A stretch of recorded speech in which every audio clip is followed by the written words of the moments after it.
You see here, yesterday I have given one example. See here, this is a circle fixed at this support and load P is applied at this location. Okay, under this load, this each and every point on this original body is moving to the its a other location. Okay, that means if we consider this P point is shifted from this to here at P dash, and if you consider this Q point is shifted to Q dash. Okay, now when you can say you have complete solution of this problem, when you can say you have complete solution of the problem, or what is the complete solution of the problem? What is complete solution of the problem? See here, when you have position of each and every point after deformation, position on the body, position of the point on the body after deformation. If you get the position of each and every point after deformation, that will be the complete solution.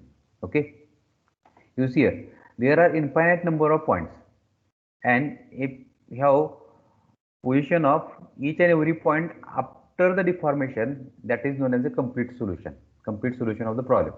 Now I will tell you one example in thermal analysis. You see here, if you go for the analysis of the any combustion chamber, suppose combustion chamber, then when you get the temperature at each and every location on the combustion chamber, that is the complete solution of the problem.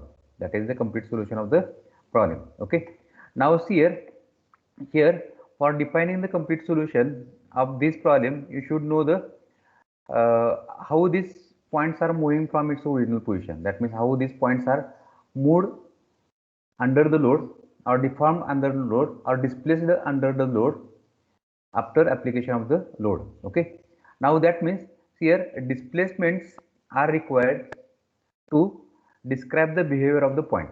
Displacements are required to describe the behavior of the point. Next one, see here, sometimes what will happen, these points are shifting from its plane. That means that points are moving out of the plane, so while when these points are moving out of the plane, we need rotations also,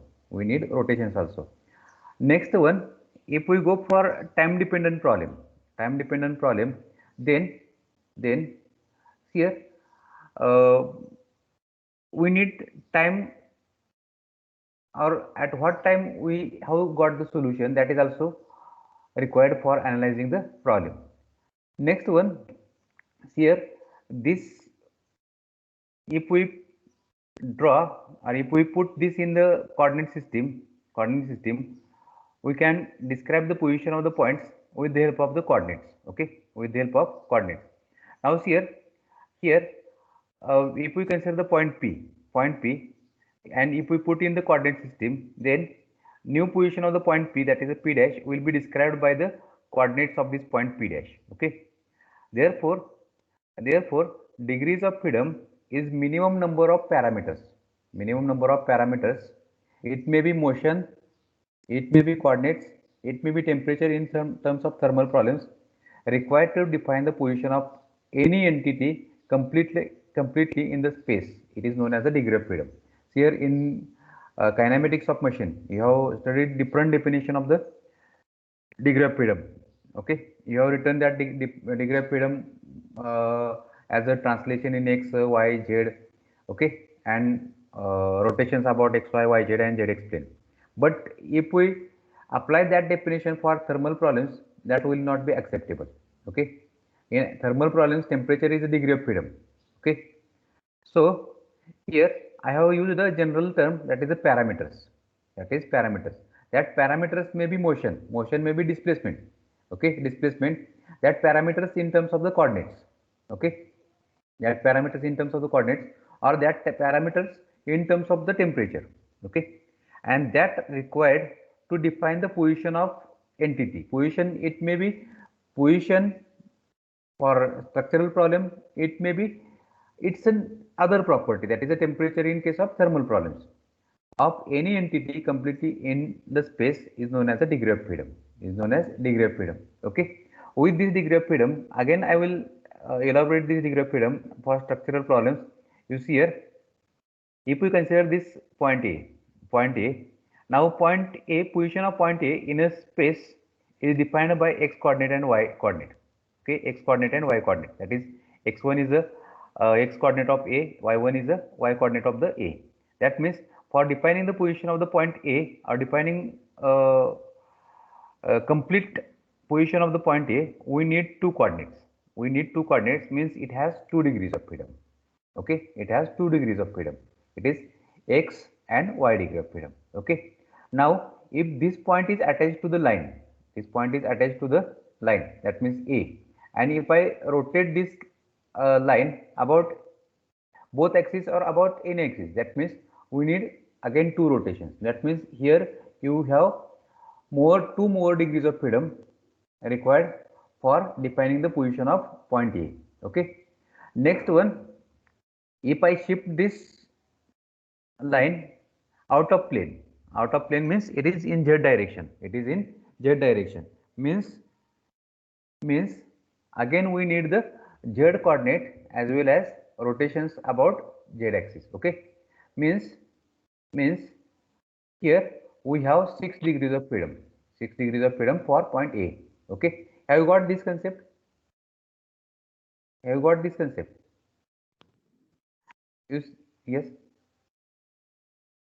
If we consider this A point, here in this first figure, we need x coordinate and y coordinate. That means it has 2 degrees of freedom.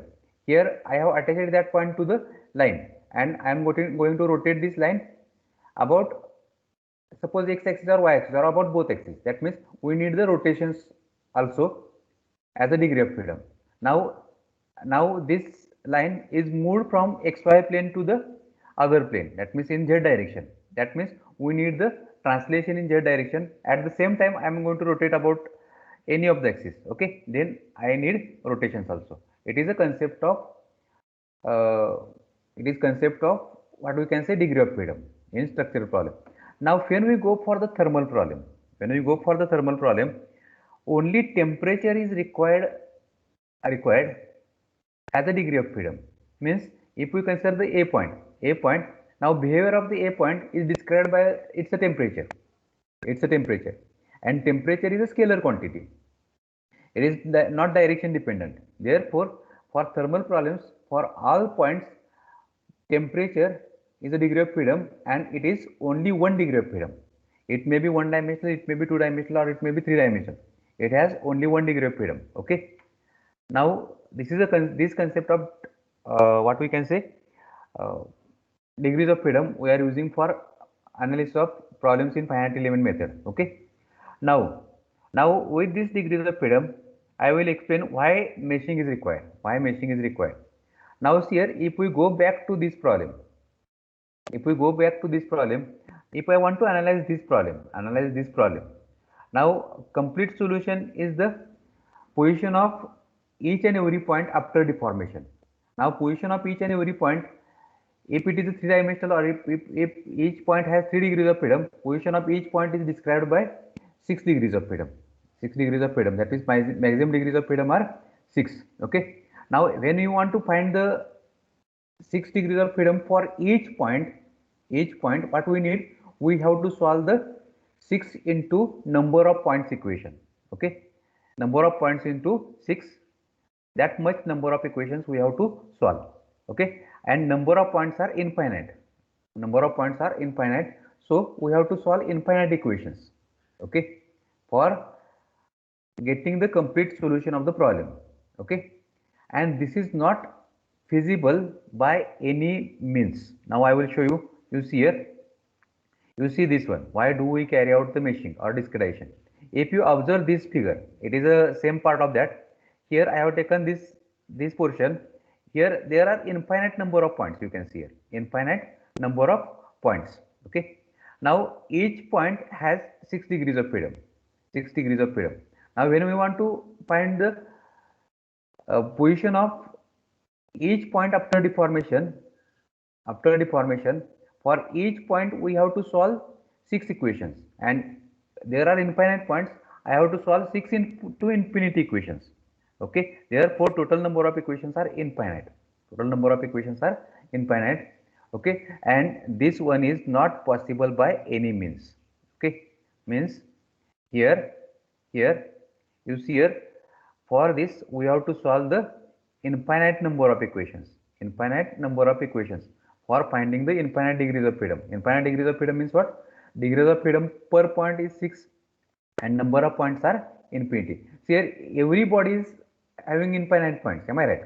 Do you agree with this? Now next one, what finite element method is doing? Finite element method is dividing that domain into number of small elements. See here, this is element number 1, element number 2, element number 3, okay, element number 4, okay. Now after that here connecting points are nodes. Now if you count these nodes, this is 1, 2, 3, 4, 5, 6, 7 and 8 nodes. Number of nodes are 8. And degrees of freedom per node are 6. That means 6 into 48. Your total number of equations are becoming 48. Okay. Do you agree with this? Now see here in finite element method we are getting the solution at the nodes, and for getting the solution at the nodes we have to solve the 48 equations. Now your question is if we have 48 equations and we got the solution at 8 number of nodes, how we can get the solution at other points? Here other points, for getting the solution at other points there are interpolation polynomials, and with the help of interpolation polynomials we can interpolate the results obtained at these nodes at any point on the element, okay. Now in this way finite element method can find the solution at any required point on the domain, okay, on the domain. Have you got this? This is very important concept. Have you got this? Sir ते double सांगा की आत्ताच, म्हणजे ते आता 1 नंबरचा point लिहिलाय तर तिथं कसं त्या पॉइंट मधलं कसं काढणार डबलचं? क्या इथं पण इन्फायनाइट पॉइंट असणार ना त्या चौकोनात. Yes, here this is what these are the elements. Now you have solved the one-dimensional problems. In one-dimensional problem, what you have done? This is one-dimensional element. You have calculated the solution at nodes. That means you have calculated this u1, this is u2. You have calculated this. Okay, do you agree with this? Now this is two-dimensional element. Okay, or it may be three-dimensional element. You have node number 1, 2, 3, 4. Okay, here what you will get? u1, u2, u3, okay, u4, and if it has 6 degrees of freedom you will get v1, v2, v3, that means in vertical direction, in z direction, so on. Okay, after that if you want to find the solution at any intermediate point means if you want to find the solution at this location, if you want to find the displacement at this location, what you have done, while deriving the finite element equation you have assumed a interpolation polynomial. That is, you have assumed this u is equal to a plus bx for this case. Am I right? While deriving the finite element equation you can remember this. See here you have assumed this interpolation polynomial. Okay, with the help of this interpolation polynomial, you can find the solution at any point on this element. That means u is equal to n into u, shape functions into u. This equation you have seen. This equation, that is shape functions into nodal displacements. Okay, this is the variable u. With the help of this equation you can find the u at any point on the element. Same type of equation you will get for these type of elements also. For all elements you have same type of equation. It may be in one direction, it may be in two direction. That you will get in how to find that equations you will get in next unit. But for all elements there is one interpolation polynomial which gives the variation of the field variable over the element. Okay, and it is in terms of the nodal values of the field variable. Okay. Now with the help of this polynomial, you can find the displacement or other variables at any point on the element. At any point. That means if I want to find the suppose some value of the x and y, that is suppose x and y, I can get with the help of this equation. With the help of this equation, you can find the solution at this point. Okay, when you put coordinate of this point. Same thing when you put x and y coordinate of any point, you can get the solution at that point. Okay, have you got it? Have you got? Sir, Yes. sir, then finding the area of the whole means that area we have to add all the elements, no? Here we are not finding the area. What we are finding? We are finding the uh, temperature or displacement or any other thing, that is temperature. Here if it is a structural problem, displacement is your variable. Am I right? Do you agree with this? Now what we are finding? Yes. Here we are finding u1, and suppose v1 is there. It may be displaced in 6 degrees of freedom, means u1 v1 w1. Okay, and rotations about this theta 1, theta 2, and theta x, theta y, and theta z. Okay, rotations. That means these are the 6 degrees of freedom of each node. Am I right? Now here what we are finding? We are finding u1 v1. Here it is u2 v2, u3 v3, u4 v4. Okay, and with the help of this we can find at any location. We can find the solution at any location. Okay, that means value of u and v at any location. For understanding purpose, I will take only u and v. u1 v1. Here you will get u2 v2. Okay, u2 v2. Here you will get u3 v3. Here you will get u4 v4. And with the help of this u1 v1, u2 v2, u3 v3, and u4 v4, you can find u and v at any point on the element. Okay, have you got it? Yes. Sir, suppose we take an example of flanges of the aeroplane. Yes.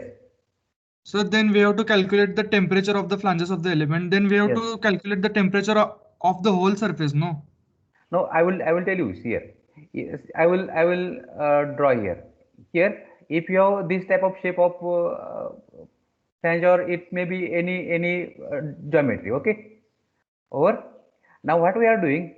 We are dividing this domain into number of elements and nodes. Okay. Number of elements and nodes. I will tell you. I will see here. Here it is one element. It may be second element, or it may be triangular shape, or it may be rectangular shape if it is two dimensional. This is third element, this one is fourth element, or fourth element. Okay, this I have discretized. This is discretization. Now your what is your requirement? Your requirement is temperature at any point on this domain. Am I right? Now see here, when we solve the finite element equation, what you will get? You will get the temperature at nodes. These are the nodes, that is connecting points. Temperatures at nodes. Here you will get the temperature. Okay. Here you will get the temperature. Do you agree with this? Now next one, you want the temperature at each and every point. Generally, see here, after solving this, you can get where is the location of maximum temperature. Okay, that means suppose this element here at these three nodes you have got the maximum temperature. Okay, that means at this temperature, here it is suppose 20 degree temperature, and here it is suppose 500 degree temperature, 500, and at this location suppose it is 600, and at this location suppose it is 700. I have taken just example. Okay, now see here, from this what you can understand? In this element temperature is maximum. Okay, in this element temperature is maximum. Not necessary to go for temperature calculation in these areas. Okay, not necessary to go the temperature calculation in these areas. Okay, you should concentrate on this area, on this element. Okay, now on this element, now you go to the interpolation polynomial. Interpolation polynomial, here your interpolation polynomial t is equal to what? T is equal to shape function matrix n into u. That you will discuss what is n for these type of elements, n into t, and this is your nodal temperature. This is your nodal temperature matrix, and n is a function of coordinates, shape function matrix, or it is a function of coordinates. And with the help of this polynomial, you can find the temperature at any point. Just you have to put the coordinates of that point. Just you have to put the coordinates of that point, and with the help of that coordinates, you can find the temperature at any location on this element. Now, if you get the maximum temperature, that is sufficient to design, or that is sufficient as an analysis of that part. Okay, have you got it? Yes, sir. Yes, sir. Any other? Now see here if we go by manual method, without finite element method or without discretization, what you have to do, what we have to solve the infinite number of equations, but in case of finite element method, because of discretization, we have to solve the finite number of equations, So with the help of discretization, we are converting infinite degrees of freedom to the finite degrees of freedom. You have to remember this. Infinite degrees of freedom are converted to the finite degrees of freedom with the help of discretization in finite element method. See here, meshing is required to convert the infinite degrees of freedom. That means infinite locations. Okay, infinite locations or infinite degrees of freedom to the finite degrees of freedom. And solution for finite degrees of freedom is possible. Solution for infinite degrees of freedom is not possible. Okay. So meshing is required in case of finite element method or in case of any analysis. Okay, have you got it? Here, I will tell you one simple example. In strength of material, you have calculated the deflection of the beam. Now, in that deflection, you have written the equation y is equal to function of x. There may be some constants or there may be some properties. Okay, y as a function of x. That is, you have solved ei d2y by dx square. That equation you have solved, and after solving that equation, you got the y as a function of x, and x is your this distance. Am I right? X is this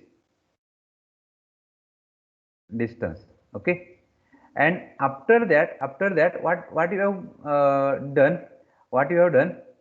You have calculated the maximum deflection y max by putting just value of x. Am I right? By putting just value of x. Do you agree with this? This is a simple problem. Therefore, analytical method is by solution of this problem by analytical method is possible. But if it is a complicated problem like this, okay, then there may not be possible, or solution may not be possible by analytical method.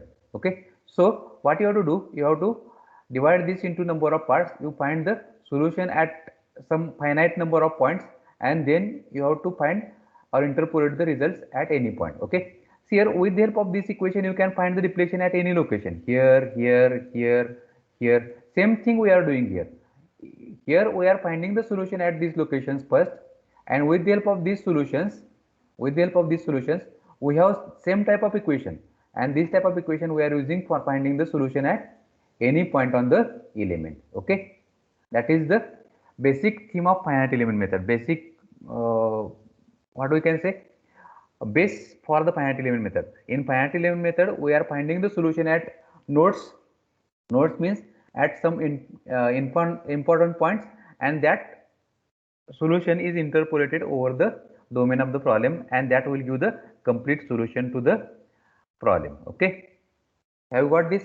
And here in analytical method, we have to solve infinite equations for infinite degrees of freedom, and in case of finite element method, that infinite degrees of freedom or infinite number of equations are converted to the finite degrees of freedom with the help of meshing. Okay, any doubt here? Here this is important concept and somewhat complicated for understanding. If you doubt, again I will explain it, and you will get when we progress this course. Can I go for next? Okay. Now, Hello, sir. yes, yes. Sir ती आता का नाही पहिल्या image मध्ये की नाही म्हणजे जे points आहेत की नाही ते जास्त आहेत आणि दुसऱ्या इमेज मध्ये पॉइंट्स कमी आहेत म्हणजे असं का म्हणजे नाही, पहिल्या इमेज मध्ये हा without finite element method without meshing आपण सॉल्व्ह करायला लागलोय. आता विदाउट मेशिंग ज्यावेळेस सॉल्व्ह करतो त्यावेळेस काय करायला हा, हा. लागते, प्रत्येक पॉइंटला सोल्युशन काढायला लागते. बरोबर आहे. आता इथं मेश केलंय म्हणजे हाच डोमेन आहे तो हा मेश केला बरोबर आणि इथं नोडनं कनेक्ट केला म्हणजे नोडला सोल्युशन काढणार आणि ते परत इथं इंटरपोलेट करणार. म्हणजे इंटरपोलेट म्हणजे काय, जस्ट इक्वेशन आपण त्या ठिकाणचं सोल्युशन काढू शकतो. ओके, और पहिल्या इमेज मध्ये infinite number of equation solve करायला लागतात, दुसऱ्या ह्याच्यात फायनाइट इक्वेशन कन्वर्ट झाले. और any doubt here? This is the need of meshing. Now this is the need of meshing. Now after getting the need of meshing, now what type of elements are available in finite element method? Okay, and what is the purpose of different elements, and when we have to go for different elements, different type of problems. Okay, now see here, these are the basic shapes of the elements. Again I have written here close simulation at less computational efforts. Here this you will get on number of slides. Okay, now basic shapes of the elements I will go one by one. See here 1D element, 1D element, its a shape is like line, its a shape is like line. Okay, now 2D element, its a shape is plane. These elements are known as a plane elements. Okay, and this is a 3-dimensional element, and 3D elements have all 3 dimensions, all 3 dimensions. Now how we can select the elements, now see here, for selection of elements you have to see this all the things: geometry, material properties, field variable and accuracy. Geometry, material properties, field variable and accuracy required, that you have to check for selection of the elements. Now very important thing that I have already told you. See here, if geometry has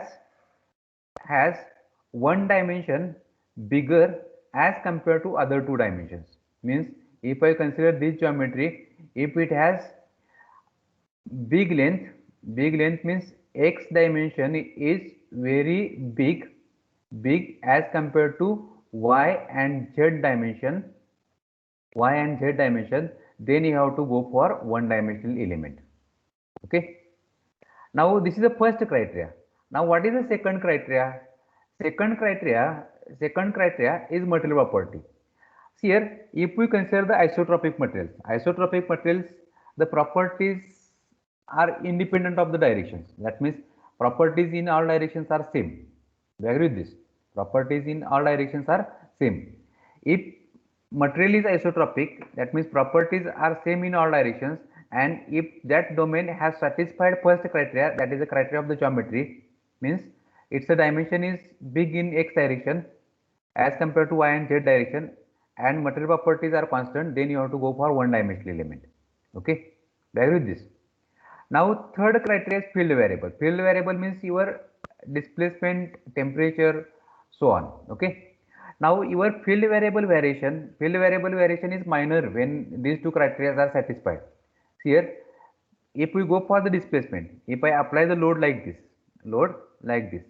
here if this is a long bar, then it's a deformation in this lateral direction. There is a deformation, but this deformation is very small as compared to the deformation in this direction, x direction. Am I right? Do you agree with this? In this situation, you have to go for one-dimensional element. If deformation in one direction is deformation in one direction is big as compared to the deformation in other two directions. That means variation of field variable in one direction is big as compared to other two directions.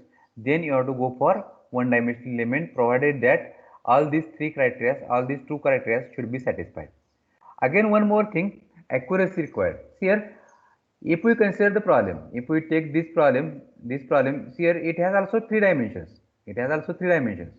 You can solve this problem by using one-dimensional element, by using two-dimensional element, by using three-dimensional element also. Do you agree with this? Same problem you can solve by one-dimensional, two-dimensional, and three-dimensional. Okay. But if your two dimensions are small, and one dimension is big, then what will happen? These elements may fail because of the smaller dimension in y and z direction. Now it will fail in its quality. What is the quality of the elements? What quality criteria are there? That we will discuss. Okay, that elements may fail because of the quality of the elements. That means if you consider this three-dimensional elements, here ideal elements are what? Ideal elements are all dimensions of the elements are same. Means if we consider this rectangular element, if we use perfect square, then that is considered as an ideal element. In this situation, these two dimensions may be small as compared to third dimension. If we mesh it by two-dimensional element here, two-dimensional element here, you will not get the perfect square, or perfect square will be filled. Okay, for one-dimensional problem. If we go for three-dimensional, here again it will not get cube. Cube is your ideal element in three dimension. Okay, here this dimension, and this dimension, and this dimension. That means here this dimension and this height, when we compare this is bigger as compared to other two dimensions. Therefore, when we mesh one-dimensional problems by three-dimensional elements, then also, or you may not get the quality, or you may not get the accurate results. Okay, accuracy will be reduced. Do you agree with this? That's why proper selection of element is required, and it is recommended that if one dimension is bigger and material properties are same in all directions, then you have to go for one-dimensional element. Now here I will tell you examples of this. Here, if we consider the push rod, all of you know the push rod. It should be described by a one-dimensional element. Okay, do you agree with this? Now shifters, gear shifters, that should be described by one-dimensional elements, because their cross-sectional areas are small as compared to the other two dimensions. Okay, so you have to go for one-dimensional element for this type of problems. Now next one, here two-dimensional elements. Shapes of the two-dimensional elements are triangle or rectangle. Okay, now here, when two dimensions of the geometry, that means your monitor of the computer, or all sheet metal parts, two dimensions of the component are bigger as compared to third dimension. Now if you can observe this geometry, here this dimension and this dimension, these two dimensions are comparable, and third dimension is smaller as compared to these two dimensions, that is x and y are bigger than z. Then you have to go for two-dimensional elements. Okay, two-dimensional elements are plane elements. Or these are known as surface elements. That means you will get only two dimensions to that elements. Okay, now when your problem is satisfying this criteria, then you have to go for two-dimensional elements. Okay, material properties may vary in two directions. field variable has variation in two directions. Third direction variation, it may be less because of the less dimension in third direction. Okay, then you have to go for two-dimensional element. Okay, now third is three-dimensional element. Three-dimensional element. If all three dimensions, that is x, y, and z, all these three dimensions are comparable. If we consider the gears, if we consider the engine block, okay, engine block or CPU of your computer, all three dimensions are comparable. Then you have to go for three-dimensional elements. Three-dimensional elements. Now, three-dimensional elements are tetrahedron, a rectangular prism, or it is a hexahedron. It is also known as hexahedron or tetrahedron. Here these elements have all three dimensions. All three dimensions. Okay, do you agree with this? If your geometry is having three comparable dimensions, okay, then you have to go for three-dimensional elements. Now, any doubt in this case? Any doubt in this case? Akshay Patil, Yes, sir. any doubt? If you have doubt, you can ask. No, sir. Continue. Sir. Anyone? Okay. Now this is about the three-dimensional. And generally, what we are doing, just we are checking this one, that is geometry and material properties. We are not checking this one. Why we are not checking this one? If these two criteria are satisfied, then automatically these criteria are satisfied. Okay, means if your geometry is one-dimensional, material properties are isotropic, that is material is isotropic, then you have to directly go for one-dimensional element. Don't go to check this one. Okay. Now, if your geometry is two-dimensional, that means two dimensions are bigger, and material properties, it may be isotropic, it may be any type of material. Okay, then you have to go for two-dimensional elements.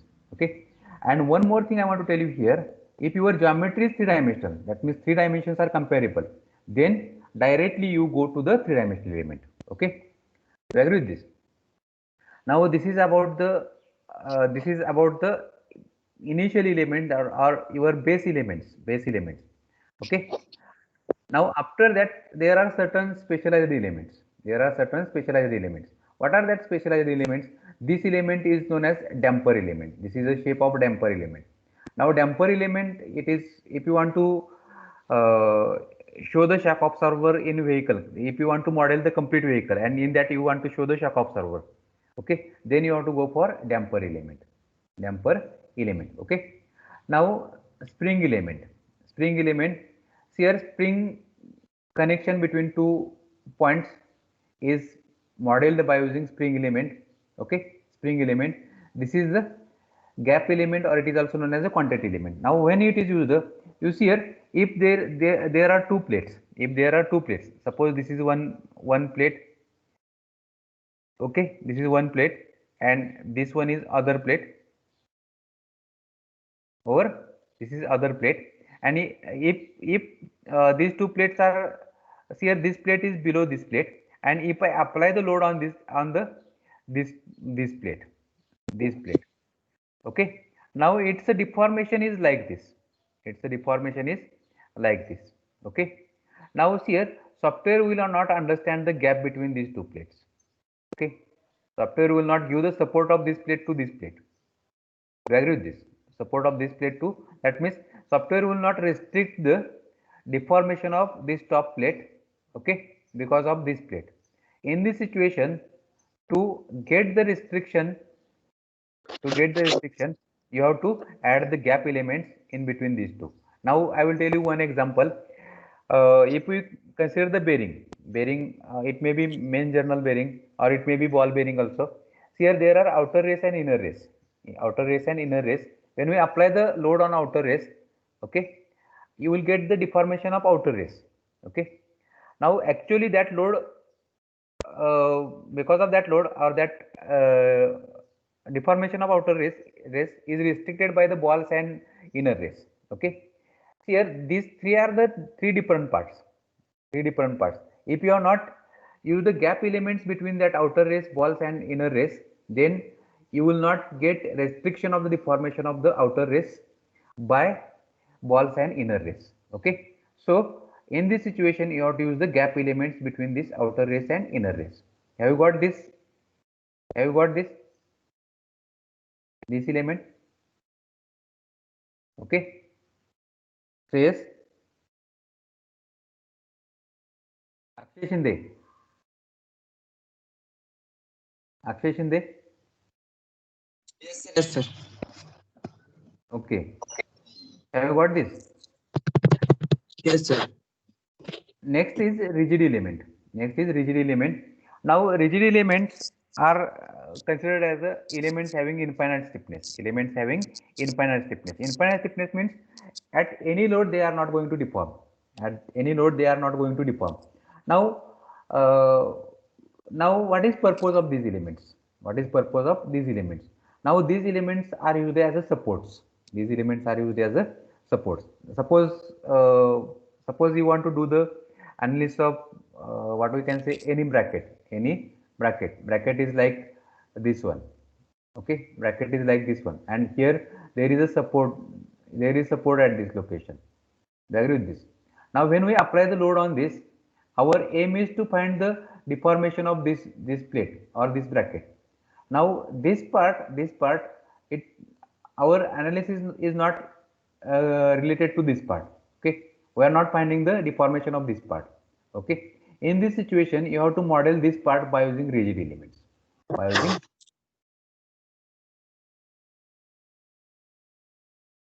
This will not deform. You will get the deformation of this part only. And purpose of this rigid elements is only for the support.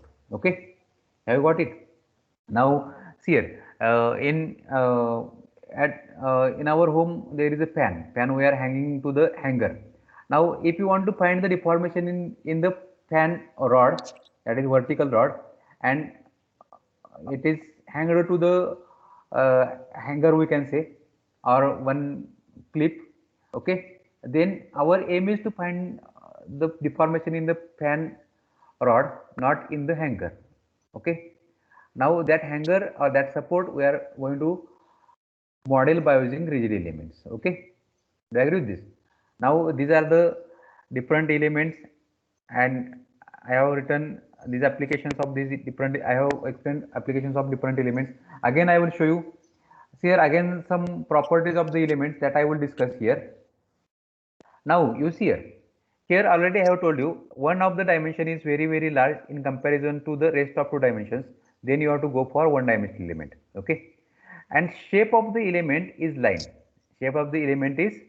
Already I have told you. Now third point I have not told you, that is additional data from the user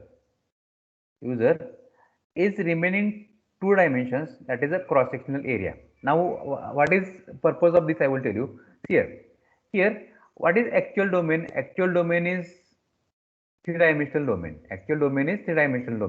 Okay, means here it has three dimensions. And in software what we are doing, we are meshing this by using only line. We are meshing that domain by using line because it is a one-dimensional element, or its length is very big as compared to y and z dimension. Therefore, we are modeling that problem by using line element or one-dimensional element. And when we model it by one-dimensional element, then we are giving only length while creating the one-dimensional element, because it is a line element. Its shape is line. And software will not solve, or software cannot solve this type of problem. That means it will not calculate the results on the basis of only line. It needs all three dimensions.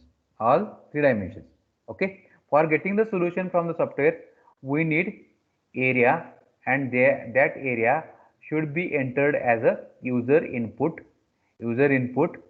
So one dimensional element requires the additional data from the additional user input, that is a cross sectional area of the problem, or we can say cross section. In case of tension and compression, we need cross section only. But in case of beam problems, we need complete cross section. That is, it may be I section, it may be T section, it may be rectangular section. That type of cross sections we need in case of beam problems. Okay. So area of cross section or other properties of the cross section are required as a user input in case of one-dimensional element. Now these are the some examples of the one-dimensional element. It is a rod element, bar element, beam element, pipe element, axisymmetric shell. Axisymmetric shell that you can understand after the that means when we start the symmetry. Now here axisymmetric means what? Here this is the shell cylinder. That means it is the cylinder made up of sheet metal, okay. Now when it is made up of sheet metal and when it is subjected to internal pressure, you will get the same pressure on all sides of the cylinder, therefore not necessary to model complete cylinder. You have to model only one line of this, that means one dimensional domain of this. That means you can model this part. Okay. Now, sorry, not this part. Yes, any doubt you can ask me. Yes, model this part only. Okay, and that is known as the axisymmetric shell element. Now, practical applications are there: long shafts, beams, pin, joints, connection elements. These are the practical applications. Now, here, long shafts are modeled by one-dimensional element. Beams are also modeled by connection elements. Pin joints, that means this is a pin joint element. Connection elements, that means sometimes screws and bolts are modeled by using one-dimensional elements. These are known as connection elements. Okay, this is about one-dimensional element. Two-dimensional element. In case of two-dimensional element, here if two dimensions are bigger, element shapes are quad and tria. Additional data required for this is thickness, because your two-dimensional elements are just plane area. Okay, software will not calculate the results. We need to give the third dimension, and that is third dimension is thickness. Okay, otherwise software will not get the complete volume of the problem. For giving the complete volume, for giving the complete geometrical properties, you have to give the thickness to this element as a user input. That means thickness is required as a user input for this element. Okay, for these two-dimensional elements. Now it's a shape. I have already shown you shapes. Now thin shell, plate, membrane, plane stress, plane strain problem, axisymmetric solid. That means if you want to analyze the engine cylinder, it is axisymmetric cylinder. Okay. Now in this case, your pressure is acting uniformly around the circumference. So not necessary to model the complete cylinder. You have to model just one part of the cylinder. You see this. This is the cylinder. Not necessary to model complete cylinder. You model only two-dimensional part of it, because you will get the symmetric result around the axis. Okay. Now that you will get in coming slides.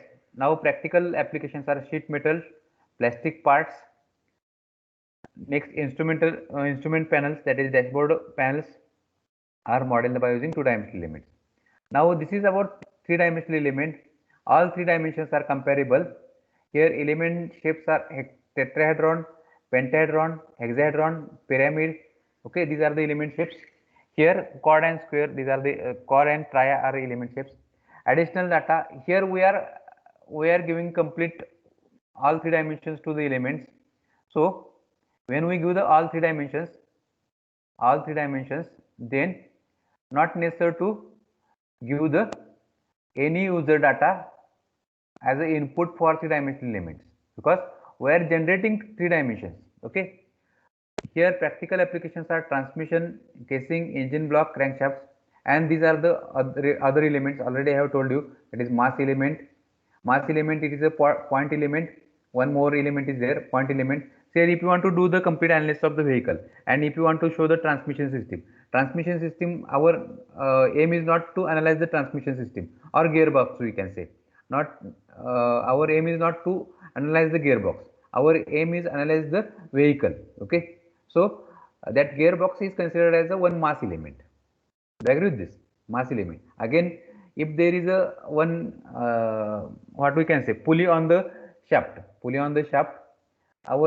we want to analyze the shaft, pulley is considered as a mass element. Okay. Here, depending upon the problem where we are going to analyze or what we are going to analyze, you have to select that one. If you go for the pulley analysis, then you have to take the geometry of the pulley as it is and you have to mesh it. But if you want to analyze the shaft and there is a pulley on that shaft, then don't go for the pulley modeling of the pulley. You use the mass element, that is a concentrated load at CG of the pulley, okay, and analyze that shaft by using mass element. Okay. Next, spring element, already I have told you. Damper element, it needs damping coefficient. Gap elements, already I have discussed the gap, distance, stiffness, friction, all these things are required. Rigid elements, these are the RB2 and RB3 are the rigid elements, or name of the rigid elements. And next is the weld element. Okay. Here, for analyzing the weld joints, we need the weld elements. Any doubt here? Any doubt here? No, sir. If you have doubt, you can ask me. Now I have given two questions on chat box. Now can you solve it? Two polls I have created.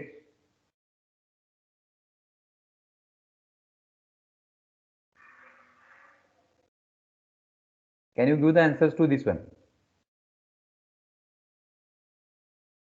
What is the degree of freedom per node for two-dimensional element? You click on submit vote.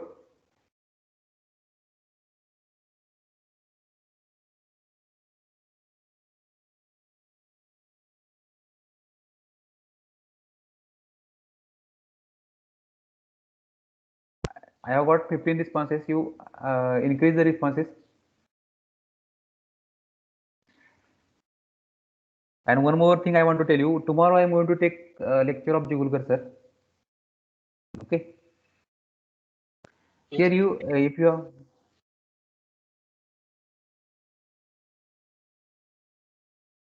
doubt in the meshing,